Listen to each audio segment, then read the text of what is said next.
La abducción de Barney y Betty Hill. Todo empezó la noche del 19 de septiembre de 1961, cuando ambos circulaban por una solitaria carretera de New Hampshire y comprobaron cómo detrás de ellos apareció una gran luz muy brillante que parecía estar siguiendo el movimiento de su automóvil. Delcy, el perro salchicha de la pareja, se retorció y tembló en el asiento entre ellos. Cuando la luz siguió allí después de unos kilómetros, Barney detuvo su Chevy del 57 para verla mejor. Los dos salieron del coche y, compartiendo un par de binoculares, vieron un objeto con forma de disco en la oscuridad que destellaba luces multicolores. Según los informes del gobierno, no solo avistaron un platillo volante, sino que además aseguraron que sus ocupantes los llevaron a bordo y los sometieron a experimentos médicos. Al principio, la historia que compartió la pareja carecía de detalles. Sin embargo, al pasar las semanas, comenzaron a tener pesadillas recurrentes y luego, de pasar por meses de hipnosis, los sucesos traumáticos comenzaban a emerger de sus recuerdos. Su historia fue tan extraña y a la vez tan pionera que aún hoy domina nuestro concepto de las abducciones alien en películas, series de televisión y libros. Los Hill llevaban una vida de clase media totalmente normal. Vivían en Portsmouth, New Hampshire, donde Betty trabajaba como asistente social y Barney se desplazaba a Boston para trabajar por las noches en correos. Ninguno de los dos creía en extraterrestres ni en ovnis, según declaró más tarde su sobrina Kathleen Marden a un entrevistador de la televisión británica. No parecían personas propensas a ser abducidas por extraterrestres. Según su relato de los hechos, tras detenerse para comprobar que efectivamente una brillante luz los estaba siguiendo, los Hill continuaron su camino con los ojos clavados en el objeto del cielo.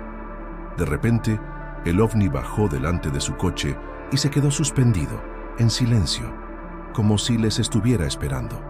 Barney se detuvo en medio de la carretera y volvió a salir con los binoculares. Esta vez, vio a unos 10 alienígenas de ojos enormes y piel grisácea que le miraban desde el interior de las ventanillas de la nave. Llevaban uniformes de color negro brillante con gorras a juego. Barney dijo más tarde a los investigadores que de alguna manera no eran humanos. Tenía la sensación de que se comunicaban con él telepáticamente. «Tenemos que salir de aquí», gritó a su mujer mientras se metía en el coche. «Nos van a capturar». La pareja se alejó a toda velocidad. Entonces oyeron pitidos procedentes del maletero y ambos sintieron un hormigueo.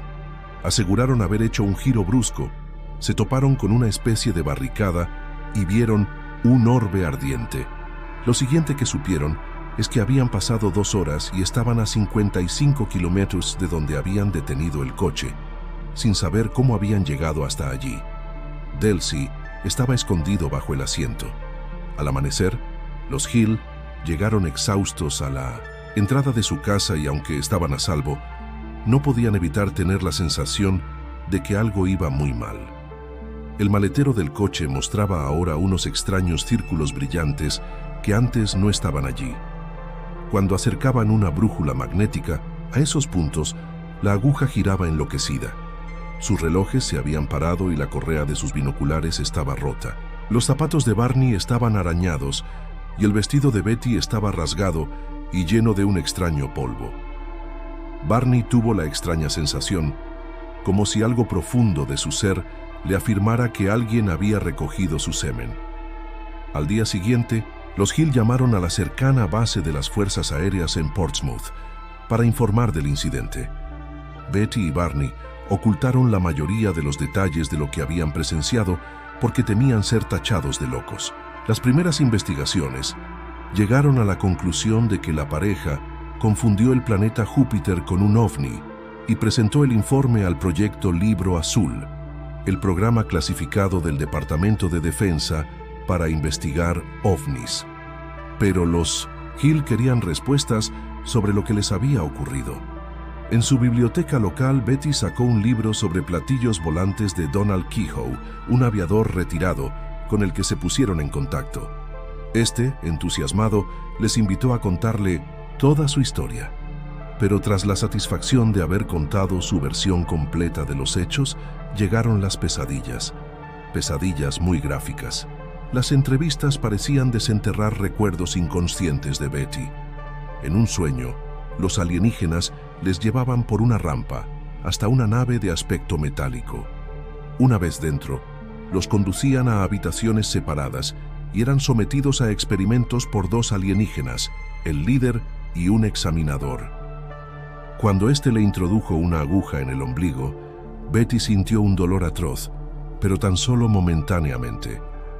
El líder le pasó la mano por los ojos y el dolor desapareció. Las sesiones con un psiquiatra de Boston les extrajeron más recuerdos extraños. Betty y Barney buscaron ayuda para su ansiedad e insomnio durante 5 meses de terapia de hipnosis. Durante ellas, Betty dibujó un mapa estelar que el líder alienígena le había mostrado en sueños. Representaba el cielo visto desde el planeta natal de los secuestradores, en órbita alrededor de Zeta Reticuli. En general, los recuerdos de Barney eran similares a los de Betty, pero con menos detalles. «Oh, esos ojos», gritó ella en una ocasión recordando la fría mirada de los alienígenas antes de añadir, «están ahí en mi cerebro». Cuando terminó la última sesión, el psiquiatra llegó a la conclusión de que los recuerdos de Barney no eran más que fantasías influidas por los sueños de Betty. Los Hill no hicieron pública su historia hasta 1963, cuando compartieron su relato con un pequeño grupo religioso.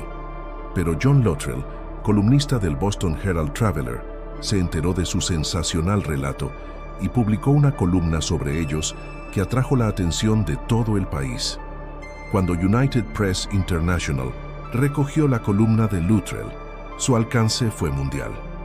Desde entonces, los detalles de la abducción de Betty y Barney Hill, un platillo volante, alienígenas con ojos grandes y penetrantes y misteriosos exámenes médicos, han inspirado innumerables ficciones en la cultura popular, incluyendo el bestseller de 1966 que contó la historia de los Hill, El viaje interrumpido, 2 horas perdidas a bordo de un platillo volante. Estelle Parsons y James Earl Jones interpretaron a Betty y Barney en el telefilme de 1975, El incidente OVNI, y sus descripciones de alienígenas humanoides se colaron en clásicos de la ciencia ficción como Encuentros en la tercera fase de Steven Spielberg y en Expediente X. Los Hill nunca buscaron la fama, tan solo querían entender lo que había ocurrido.